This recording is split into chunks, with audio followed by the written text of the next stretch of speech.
श्री राम। नमस्कार दोस्तों, मुहूर्त मूवी का भाई साइन कर दिए हैं अंजना सिंह और बहुत जल्द आप लोग के सामने शूटिंग स्टार्ट होगा।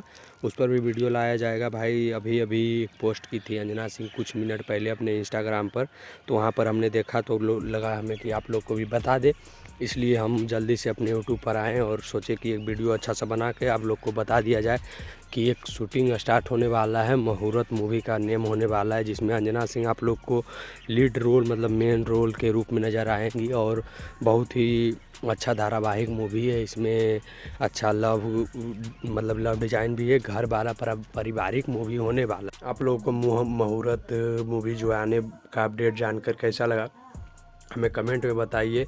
और हमारे चैनल पर बहुत सारा फिल्मों पर वीडियो डाला हुआ है, जाकर देखिए और हमारे चैनल को सब्सक्राइब कीजिए, लाइक कीजिए और इस वीडियो को शेयर कीजिए। आपको वीडियो कैसा लगा है कमेंट में ज़रूर बताइएगा। चलिए मिलते हैं किसी नेक्स्ट वीडियो में। हमारे भाई चैनल को सब्सक्राइब कर लीजिए ताकि आप लोग को हमेशा अपडेट मिलते रहे। जय सिया राम।